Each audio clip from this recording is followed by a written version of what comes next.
Hello, here we are for number 6. Thank you for sticking with us if you've lasted this long. I haven't gotten a ton of feedback and I haven't had a ton of questions. So I'm assuming that anything that's been shared in the previous videos has been understood. If not, again, you can contact me you can call the shop even if you want to and ask questions.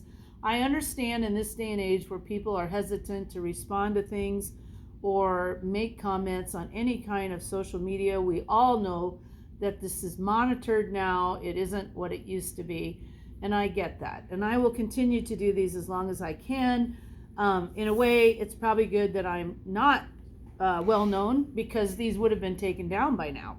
They're just a little too truthful.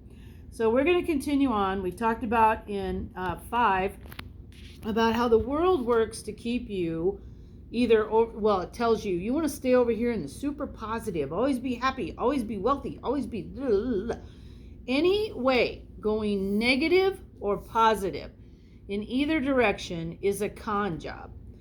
You were born to be in this world, to have experiences on both sides of this divide. You were supposed to have good and bad. You're supposed to have hard times and easy times, times of wealth, times of poverty, times of struggle, times of ease. You came here on purpose to experience as much as you can in a human body, operating this equipment we call a body, to grow your spirit, because your spirit is you. That's the actual you. We identify with these meat suits that we wear, and we get so caught up in that. And we have entities on this planet that are very aware of that and have been for centuries. This is family bloodlines that create a situation in our world that keeps it captive. It keeps people at a level of confusion and trickery. You're always being deceived by something in the world. So if you can take yourself and look inward and say, why do I think what I think? Why do I feel that way about that? Instead of that knee-jerk reaction to things, and you start to say, wow, maybe that isn't the truth. Maybe that's not the whole truth. Or maybe that's a story to keep me thinking a certain way so that I do certain things.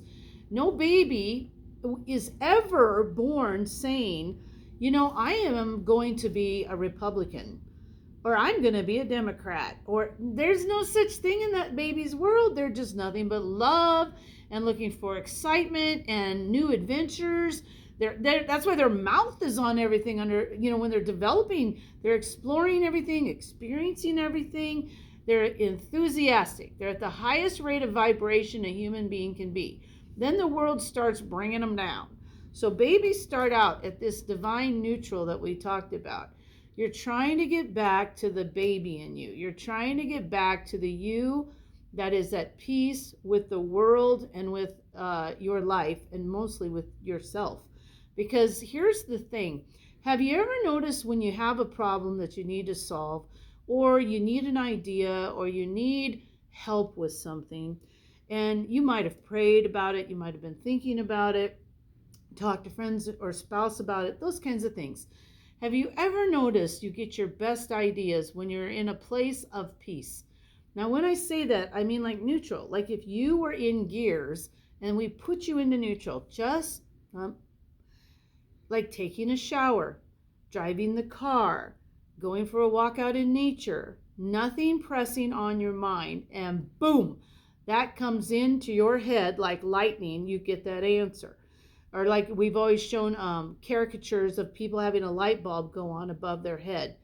When that happens, that is you receiving through this antenna we call a brain, the information that you've been seeking. The answer for any problem or anything you need in life is always available, but you have to be open to receive it.